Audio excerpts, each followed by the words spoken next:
আপনারা যারা বাংলাদেশ থেকে নরওয়েতে ওয়ার্ক পারমিট ভিসায় আসবেন চিন্তা করছেন, বিভিন্ন এজেন্সি আপনাদেরকে বলছে যে কি তারা আপনাকে ওয়ার্ক পারমিট ভিসায় নরওয়েতে এনে দিবে।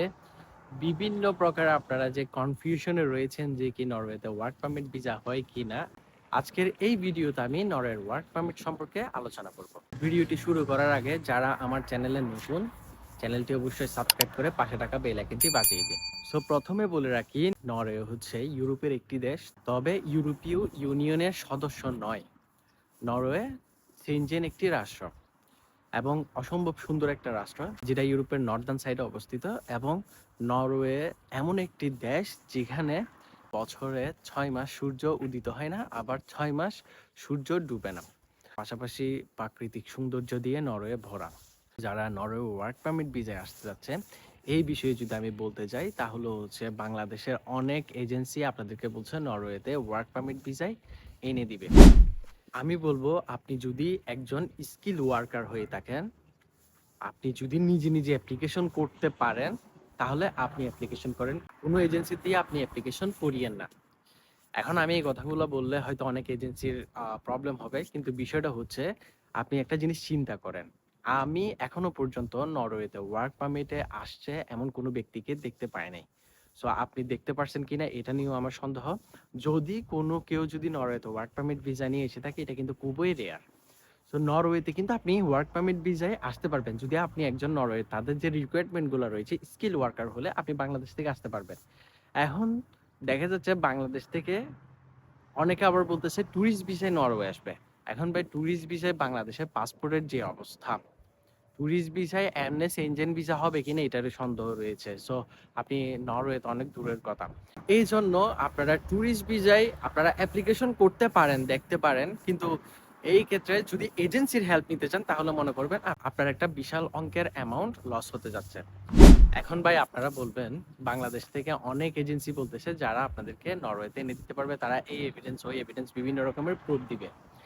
সো এটা হচ্ছে সম্পূর্ণ আপনার ব্যক্তিগত বিষয়, কিন্তু আপনি একটা জিনিস চিন্তা করেন, এজেন্সি তো আপনাকে বলবে যে সে নরওয়েতে এনে দিতে পারবে, এটা তাদের বিজনেস। আপনি নর্মালি চিন্তা করেন, আপনার কোনো লস হচ্ছে না। এটা হচ্ছে তারা বিজনেসটা আসলে কিভাবে করে, তারা হচ্ছে যখন আপনি নরওয়েতে ওদের কাছে ফাইল দিবেন, আপনি আপনার কাছে কোনো টাকা পয়সা লাগবে না, কোনো অ্যাডভান্স লাগবে না। তারা আপনার কাছ থেকে কোনো টাকা পয়সাও নিল না, কোনো অ্যাডভান্স নিল না, কোনো সিকিউরিটি পারপাস কিচ্ছু নিল না। কিন্তু যখন 3 মাস যাবে বা 1 মাস যাবে বা এরপরে আপনাকে বলবে যে আপনার মেডিকেল করা লাগবে, আপনার এইটার প্রয়োজন। সো মেডিকেল করতে আপনারা যাবেন, যেই মেডিকেল গুলাতে বলবো আপনারা ওইখানে গিয়ে মেডিকেল করবেন, এখান থেকে ওদের একটা বেনিফিট আসবে। তাছাড়া হতে পারে আপনাকে বলতে পারে যে আপনার কোনো জব এক্সপিরিয়েন্সের নাই, যার কারণে আমি এই অ্যাপ্লিকেশন করতে পারতেছি না, সো আপনার জব এক্সপিরিয়েন্স লাগবে, এই জন্য আপনার কিছু টাকা দেন, আমি আপনার জন্য একটা জব এক্সপিরিয়েন্স বানিয়ে দিব। সো এই জন্য আপনার কাছ থেকে 10,000 টাকা নিল। সো এরকম বিভিন্ন বাহানা দিয়ে যদি আপনাদের কাছ থেকে যদি 10-15 হাজার টাকা নেয়, এখন আপনি বলবেন 10-15 হাজার টাকা গেলে গেছে, এটা কোনো ব্যাপার না। কিন্তু আপনার ক্ষেত্রে 10-15 হাজার টাকা গেলে গেছে এটা কোনো ব্যাপার না, কিন্তু সেই এজেন্সি তারা যে বিজ্ঞাপন করে 100 জন থেকে ফাইল নিল, 200 জন থেকে ফাইল নিল, তখন আপনি যদি 10,000 টাকা করে চিন্তা করেন, তাহলে দেখেন ওদের কত টাকা হয়ে দাঁড়িয়েছে, তারা কত টাকার বিজনেস করলো। এখন 2 দিন এরপরে আপনাকে বলবে ভাই নরওয়ে হচ্ছে না, আপনি অন্য কোথাও অ্যাপ্লিকেশন করতে পারেন, অথবা তারা নতুন বিজ্ঞাপন দিবে, নতুন কোনো দেশ নিয়ে তারা নামবে, সেক্ষেত্রে তারা আরেকটা বিজনেস স্টার্ট করবে। এখন ভাই আমি যেটা সত্যি কথা সেটাই বলছি। এখন এজেন্সিটা যদি আমাকে গালি দিয়ে কিছু করার নেই, কিন্তু তাদের ব্যবসা হচ্ছে এটা। আপনি আপনার কাছ থেকে কিভাবে টাকা নেবে তারা খুব ভালো করে জানে। সো এজেন্সি, বাংলাদেশে এজেন্সি বলতেই তারা ব্যবসা করবে। তারা যে সব এজেন্সি এরকম না, আবার যে সব এজেন্সি যে 100% কাজ করতে পারে এটাও না।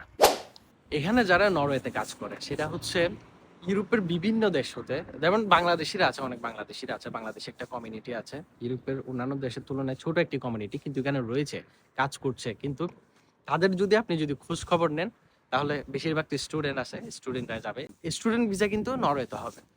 তারপর হচ্ছে আপনি যদি ইয়াতে দেখেন, এই যারা কাজ করছে ওয়ার্ক পারমিট ভিসায়, তাদেরকে যদি দেখেন বেশিরভাগ ক্ষেত্রে কিন্তু ইউরোপের যে সমস্ত দেশগুলো রয়েছে, যেমন ইটালি, ফ্রান্স, পর্তুগাল, রোমানিয়া, এগুলা থেকে তারা কোনো না কোনোভাবে লিগেলভাবে তারা ওখানে গিয়েছে।